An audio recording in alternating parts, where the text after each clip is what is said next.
পিচ্ছি দাঁড়া। আমি দাঁড়িয়ে বললাম, কে পিচ্ছি? সাবধানে কথা বলবেন। আপনি পিচ্ছি? আমি তাকিয়ে দেখি গতকাল সকালের ওই মেয়েটা। মনে মনে এবার কি হবে? আবার এখন বললাম পিচ্ছি। কি আবার তুই আমাকে পিচ্ছি বললি? আপনার সাথে আগে আমার দেখা হয়েছিল নাকি?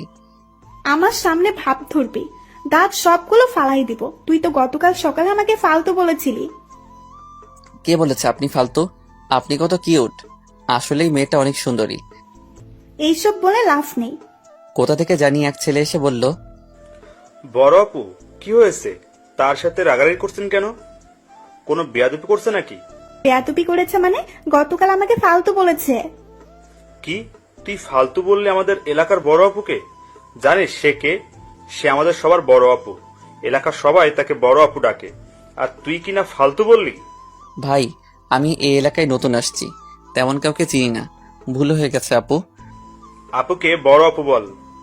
কোনো মাফ নাই। এখানে দাঁড়িয়ে 10টা কান বদনি লবি, তারপর যাবি। বড় আপু আমাকে মারেন, কিন্তু কান বদনি নিতে পারবো না। তুই অনেক চালাক, তাই গতকাল তুই চলে এসেছিলি, না হলে তুই এতক্ষণে হসপিটালে থাকতি। তোকে শুধু জাস্ট বললাম কান বদনি নিতে। তোর কত ভাগ্য। আমি কান বদনি নিতে পারবো না। বড় আপুর মুখের উপরে কথা। দেখ তোকে কান বদনি নিতেই হবে। আগে হোক, পরের থেকে ভালো তাড়াতাড়ি গিয়ে ঝামেলা থেকে মুক্ত হ। আমাকে